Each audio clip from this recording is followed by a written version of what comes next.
AP deputy CM power star Pawan Kalyan నటించిన first pan India movie Harihara Veeramallu. Pawan Kalyan deputy CM అయ్యాక release అవుతున్న మొదటి సినిమా కావడంతో ఇటు అభిమానుల్లోనూ అటు సాధారణ ప్రేక్షకుల్లోనూ ఈ మూవీపై సర్వత్రా ఆసక్తి నెలకొంది.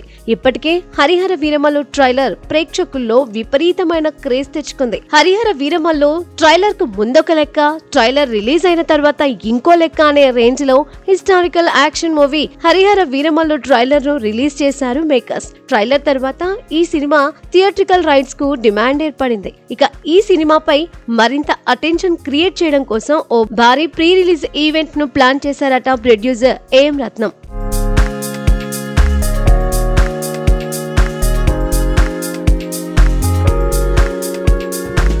ఇండియా వైడ్ గా ఓరేంజ్ బజ్ క్రియేట్ చేయడానికి హరిహర వీరమల్లు భారీ ప్రీ రిలీజ్ ఈవెంట్ ను నిర్వహించనున్నారు ప్రొడ్యూసర్ ఏఎం రత్నం. జూలై 20న ఈవెంట్ నిర్వహించేందుకు భారీ ఏర్పాట్లు చేస్తున్నారు. అయితే ఏపీ డిప్యూటీ సీఎం అయ్యాక తను నటించిన ఓ సినిమా గురించి power star Pawan Kalyan speech ఇవ్వనుండడం సర్వత్రా ఆసక్తిగా మారింది. ఈ నేపథ్యంలోనే power star speech national wide గా సెంటర్ ఆఫ్ అట్రాక్షన్ గా మారింది.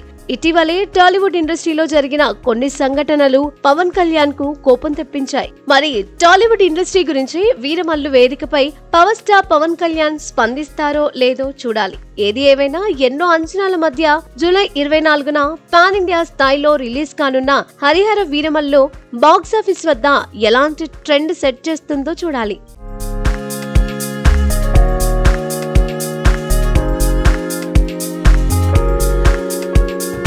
అయితే ఓజీ కోసం ఆసక్తిగా ఎదురుచూస్తున్న పవర్ స్టార్ అభిమానులు హరిహర వీరమల్లు ట్రైలర్ దెబ్బకు ఒక్కసారిగా అంతటా వీరమల్లు నామాన్ని జపిస్తున్నారు. అయితే హరిహర వీరమల్లు భారీ ఓపెనింగ్స్ రాబట్టాలంటే ఈ క్రేజ్ సరిపోదంటున్నారు సినీ విమర్శకులు. మరోవైపు ప్రమోషన్స్ లో స్పీడ్ పెంచాలని, అందుకోసం పవన్ కళ్యాణ్ ను బరిలో దించాలంటున్నారు అభిమానులు. ఇక ఇంకొందరైతే పాన్ ఇండియా లెవెల్లో రిలీజ్ అవ్వనున్న ఈ సినిమాకు పవర్ స్టార్ తో ప్రమోషన్స్ చేస్తే ఓపెనింగ్ కలెక్షన్స్ లో హిస్టరీ క్రియేట్ అవ్వడం పక్కా అంటున్నారు. అయితే త్వరలోనే పవర్ స్టార్ తో ప్రమోషన్స్ ను ప్లాన్ చేశాడట ప్రొడ్యూసర్ ఏఎం రత్నం. ఏది ఎలా ఉన్నా ప్రీ రిలీజ్ ఈవెంట్ లో పవర్ స్టార్ స్పీచ్ ఆసక్తికరంగా మారింది.